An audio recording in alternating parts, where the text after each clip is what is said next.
La paix soit avec vous. Et nombreuses étaient les questions qu'ils désiraient lui poser. Mais à leur grand étonnement, ils ne purent commencer la discussion, car aucune idée ne venait à leur esprit. Alors Jésus leur dit: « Je suis venu parce que vous aviez besoin de moi. » Et l'un d'eux s'écria: « Maître, nous avons un urgent besoin que tu viennes pour nous libérer de nos maux. » Alors Jésus leur parla en parabole. « Vous êtes semblables au fils prodigue qui, pendant de nombreuses années, s'adonna au festin et à la boisson et qui, avec des amis, passa toutes ses journées dans la débauche et le libertinage.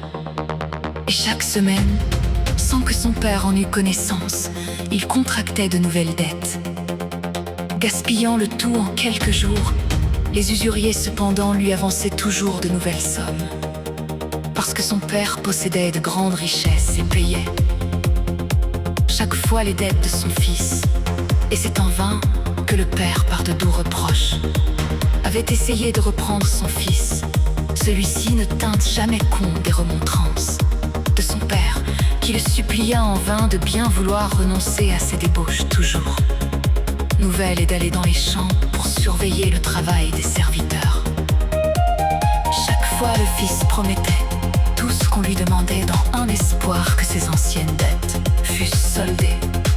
Mais le jour suivant, il recommençait de plus belle. Et pendant plus de 7 années, le fils continua sa vie déréglée.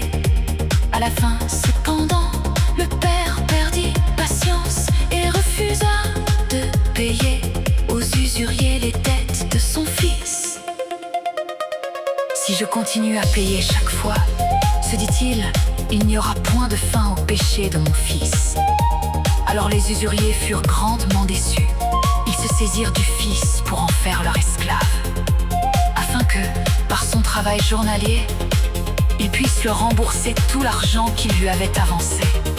Dès lors, festin, beuverie et excès eurent une fin. Depuis le matin jusqu'au soir, à la sueur de son front, le fils devait arroser les champs. Et à la suite de ce travail dont il n'avait nullement l'habitude, tous ses membres lui faisaient mal, et il dut vivre de pain sec, n'ayant pour l'amollir que ses larmes. Et après avoir terriblement souffert de la chaleur et de la fatigue durant 3 jours, il dit à son maître: « Je ne puis plus travailler, car tous mes membres sont douloureux. Combien de temps comptez-vous me tourmenter? Jusqu'au jour où par le travail de vos mains, vous m'aurez remboursé toutes vos dettes.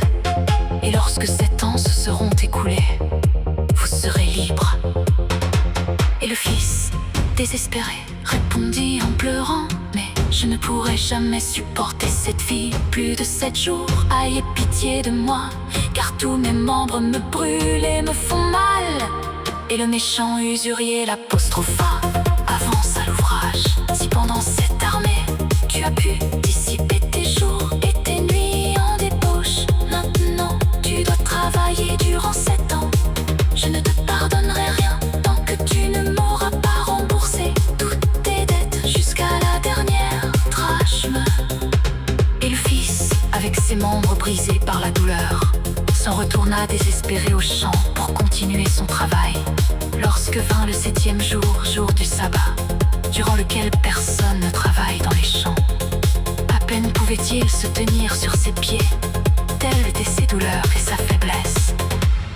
Alors, le fils rassembla ce qui lui restait de force et se rendit en chancelant à la demeure de son père. Et, se jetant aux pieds de son père, il lui dit: « Père, pour cette fois, crois-moi et pardonne toutes mes offenses contre toi. Je te fais serment que jamais plus je ne vivrai dans la débauche et que je serai un fils obéissant. En toutes choses, délivre-moi des griffes de mon oppresseur. Père, regarde et vois mes membres douloureux et non durcis quand ton cœur. » Alors les larmes vinrent aux yeux du père, et il prit son fils dans ses bras et dit: « Soyons dans l'allégresse, car aujourd'hui une grande joie nous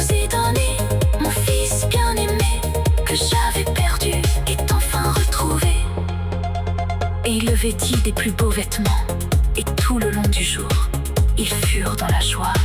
Et dès le matin du jour suivant, le père donna à son fils un sac d'argent pour qu'il puisse s'acquitter de toutes ses dettes contractées envers ses créanciers.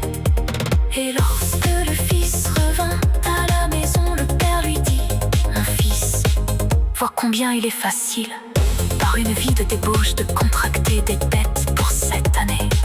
Mais leur paiement est difficile et ne se solde que par 7 ans de dur labeur père. Il est déjà très dur de devoir les solder par un travail de 7 jours seulement. Alors son père lui fit cet avertissement, disant: c'est pour cette fois uniquement qu'il t'a été permis de payer tes dettes en 7 jours en lieu des places de cette année. Le reste t'a été remis, mais prends bien garde à l'avenir de ne pas contracter de nouvelles dettes.